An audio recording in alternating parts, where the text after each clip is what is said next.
Mesach Tamumanyi bebe kulu. Kisoboka. Nabanyo bibuli kutta. No kisoboka. Nze okuleka Simon ngambi hafi kino nze akikoze nsobola kuwolereza n'enjiwawo n'omubiri. Ntowolereza ngole your statement is takwatagana. Kati twogera nnyo n'abantu nga tomumanyi anyumiza mu kale kyagudde ku byana ya social media siyo yagala okwo Tamumanyi musajja musisi Tamumanyi naye nga ayinza obutamumanya kisoboka osaaga kama bebe kule bangero n'abadde akola ki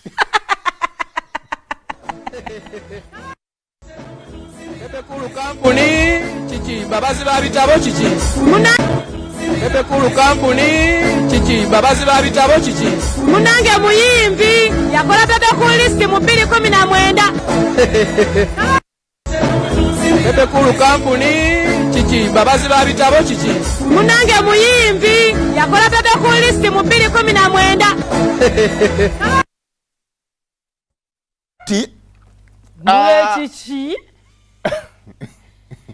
kakati video eyo yatambuye mazo nakule gulo nange etambula nga Mesach Ssemakula omusajja w'olugave papa waffe gwe twasigaza atava ku nnyonyi sa nga yegaana big size mefuntu gapa nechabawazi we ntakimanyi n'abakola kekezo bebe kulu nga yokuba introduction inge abakola kekezo wama tutakimanyi tata wa Pepper Daddy inte takiwulirangako omusajja alina omukazi asinga obulungi mu Uganda yonna Tamumanyi tokyesibaako nnyo naye nga byonna no byebambi bebe kulu omuntu introducinga nze era nze mba nnimbye bebe kulu big size bazuwena abakola kekezo woma zasinga omukyalo omulungi mu Uganda bingi nnyo tosa kubanga naye Tamumanyi naye era kisoboka asobola kubanga tamujjukira abantu be oba bayimbi basusse obungi oba talyanko ku restaurant ya musajja mabeera ngo ina tutunda emmere nga tuli muyimbi abayimbi bonna bajjawo kulya n'ekifaananyi kya bebe kulu nakirako mu papa's sport ate yabikola baana ba manager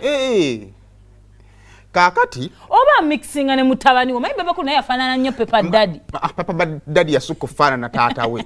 bayibe Pepper Daddy ekala okwogera nga taata we ate akole ky'omwana abaana abeegaana obamanyi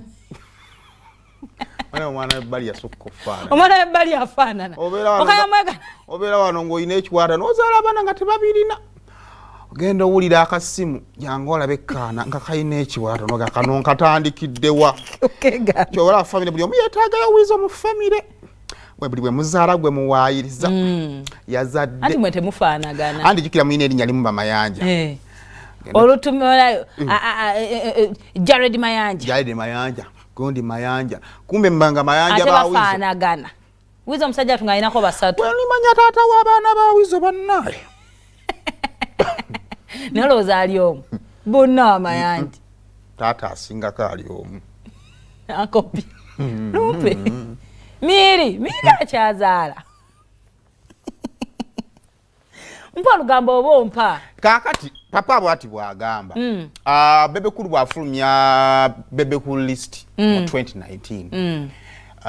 bebe kulu list y'amaanyi abantu tugirindirira overtime egenze ekula to an extent kati buli ssaawa zino tuba tumalako omwaka buli muyimbi mu kwagala mu muti omanyi recognitions zino oli bwakola awards za presenter bapresenter bajjasuka bagambe anze tebinkwata kunze sikolera awards bikoze bitya naye bw'otandika okulaba societies nga zitandise okwembracing awards ezo kiringa nga Ipsos TV zibeereyo babeereyo bakama baffe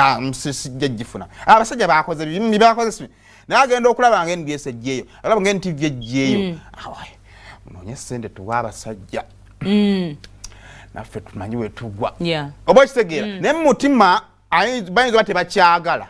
naye lwakuba nti ensi ekyembracinze n'engeri si butajagala nga yo engeri gyejjamu bo nga bagimanyi yakipangala naye ate alabikirako mu mutima asanyuka n'agamba wembanga ku listi kwendi ndabikakoze so kimaliriza nga listi erina weekola kiweegwa naye by 2019 listi yali ejja buzi kakati mu kaseera ako nga buli omu atandise okwogera ku listi yafulumye oba olina oluyimba nga toli ku listi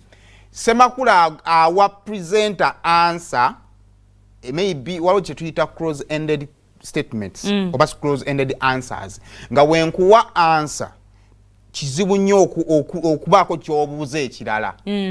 oba okitegeera nti wombuuza nti nga toli ku list ya Bebe Cool nja kunengama nti Bebe Cool ndoza ti yasoboddewe because emboozi egenda wanvuwa bwe nkugamba nti Bebe Cool yaani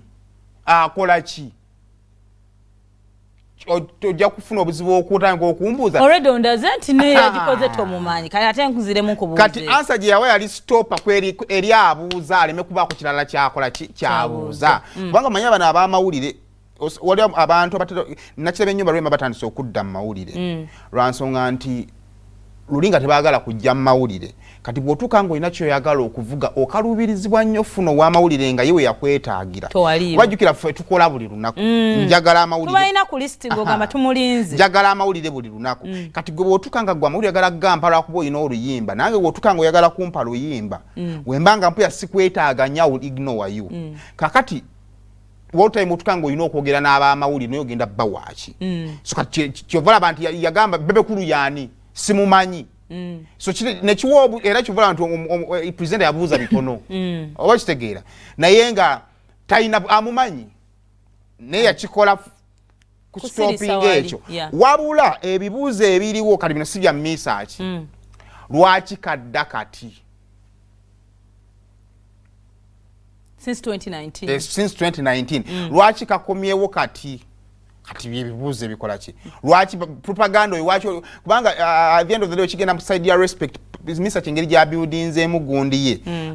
si ye muntu gojja okulowooza mu controversies ezo era abeera nnyo mu bannange mukwatagane buli abaawukanye gwe yayingirawo abeera wafunisa munno olubuto bannange waki wamufunisizza kyovola papa bye byakoze ki bya building dem kakati Mesach bw'omuleeteramu eno bya simanyi Bebe Cool oba olina engeri gyowewulamu oli papa gwazimbye